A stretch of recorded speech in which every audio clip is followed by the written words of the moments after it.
Hello po sa inyong lahat. Magandang araw. Kumusta po kayo? Ayan, dito na naman tayo sa ating paglalakad. Ang ating pampatibay ng ating katawan, mentalidad, sa pang-araw-araw na energy. Lagi po kayong maglalakad.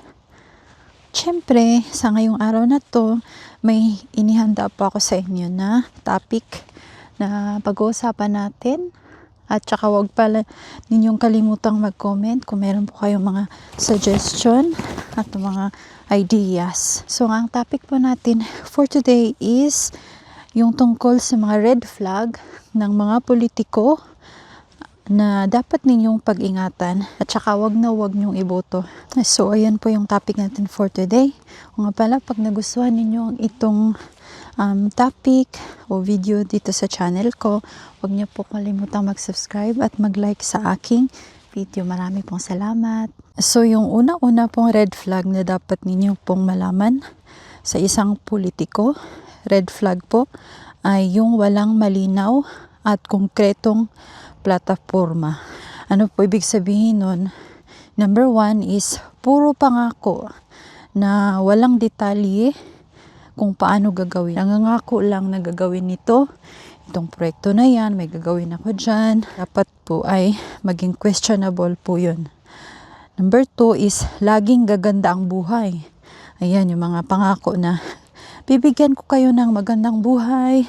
Lahat po ng Pilipino ay wala na pong mahirap, wala na pong maghihirap.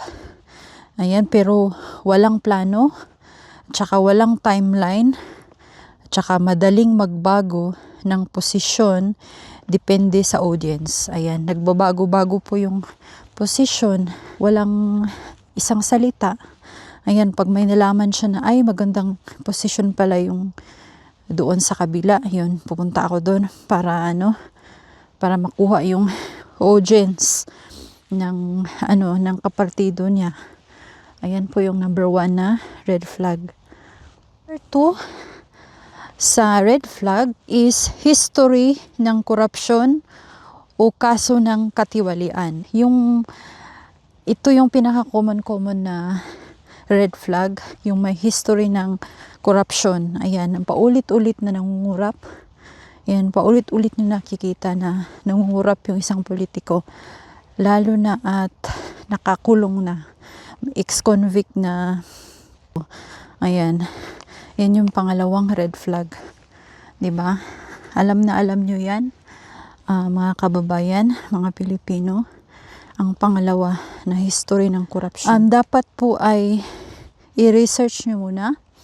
Hindi ko sinabi na agad-agad nyo i-judge yung politiko na yun. I-research nyo muna kung ano yung problema. Tapos pag may connection talaga siya at nakakulong na siya, ex-convict, ayan yung red flag na pong iboto. Please lang po. Number 3 sa listahan natin na red flag is political dynasties at nepotism. Ayan, political dynasty. Ano ba ibig sabihin nun?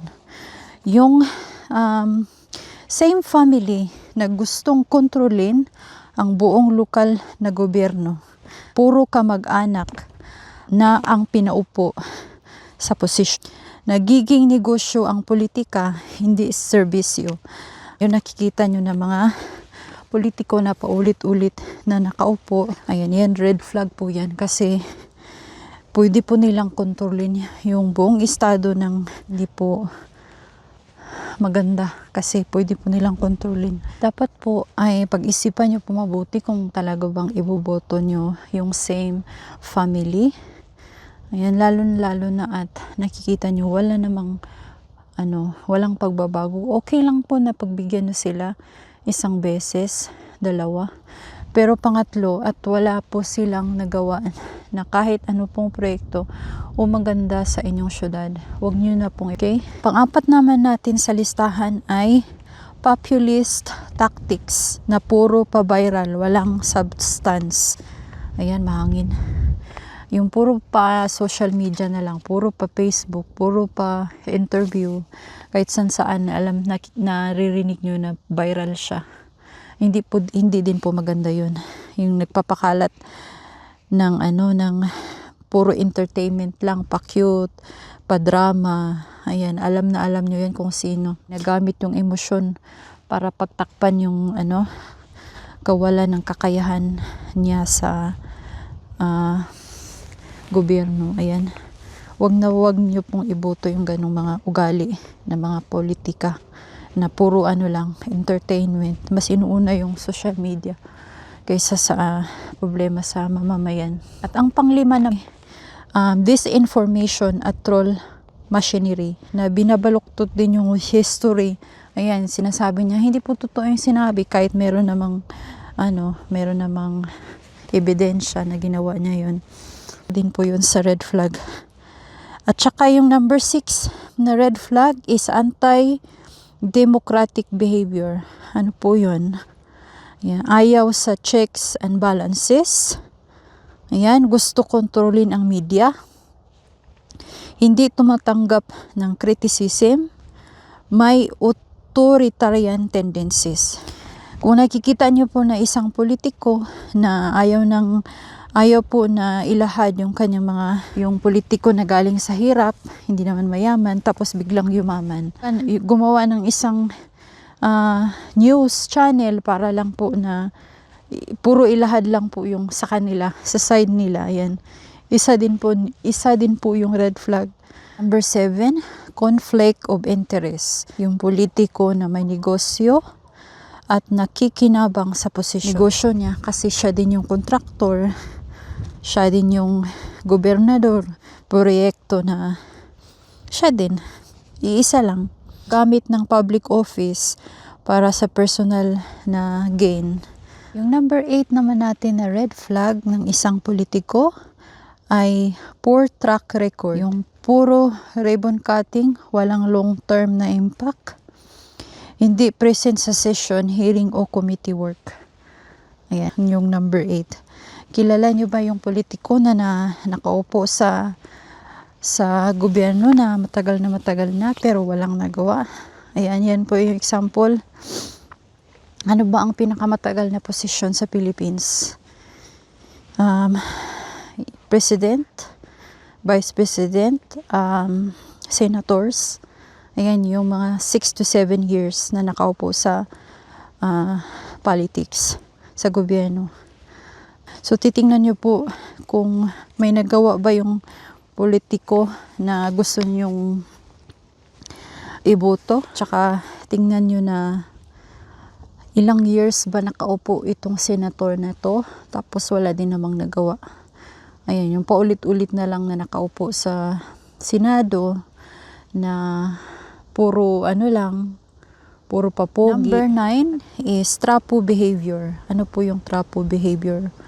Yung vote buying. Yung politiko na nag-aabot sa inyo ng pera na para iboto nyo sila.